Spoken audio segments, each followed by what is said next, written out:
there, Christopher Thunder here from Rider of the Storm and the World's Dirtiest Workshop. I'm here to talk to you about dirt riding today. Yeah, that stuff. Wow, great stuff.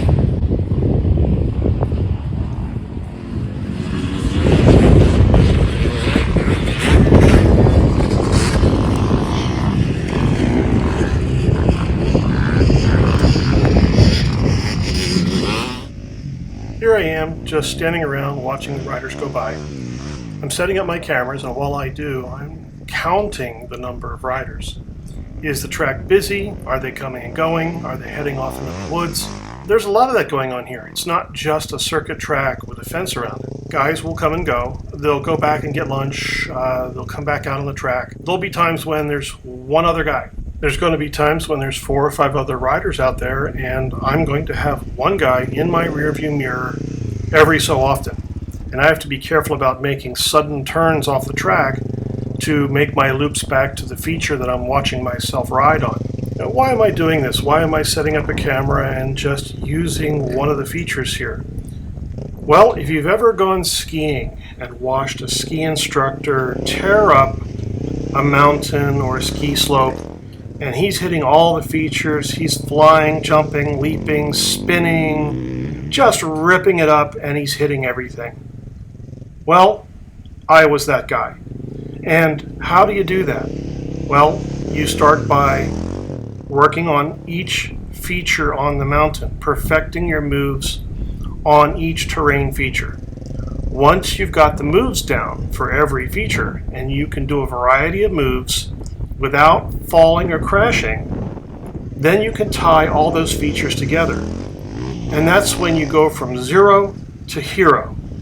It takes a lot of practice and a lot of time. Maybe some of the other guys here have certain goals. Maybe they just want to rip it up.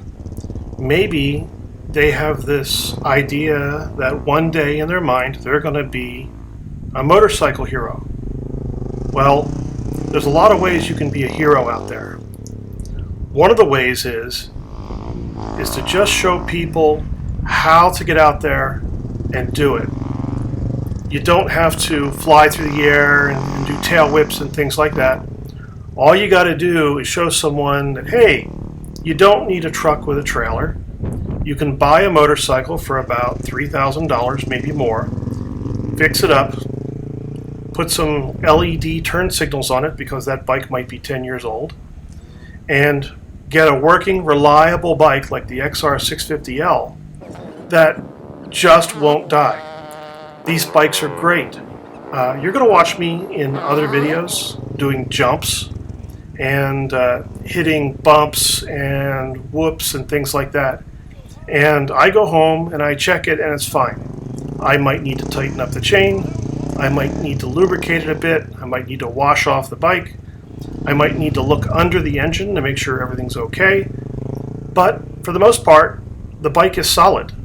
I don't need to tear it apart every time I ride it like a KTM or a Husqvarna. All I need to do is wash it and make sure that it's okay. And then I put it back in the garage, take it out the next day, check the oil, and ride it again. That's it. That's the XR650L, a bulletproof dirt bike for the street.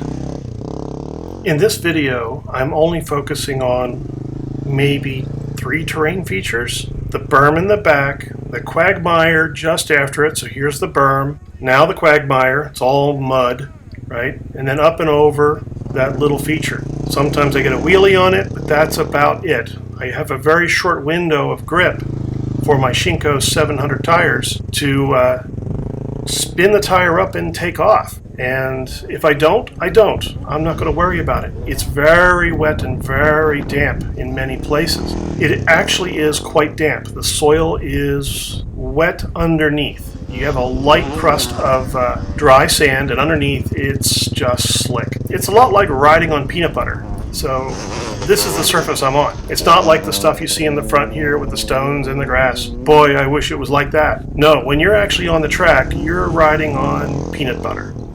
And that's why a lot of riders are a lot more careful, say right there, they tend to let off the throttle, and they're not jumping over that third feature.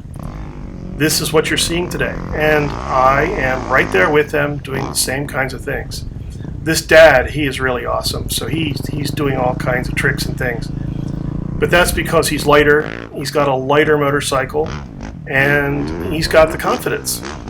If I was, say, 150 pounds like I used to be, and I had a 200-pound motorcycle, I'd probably be doing the same thing.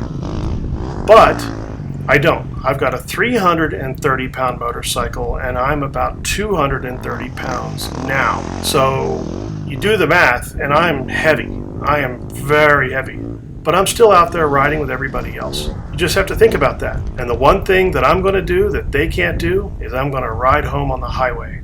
This is Christopher Thunder, and I thank you for watching me today. Have a great ride.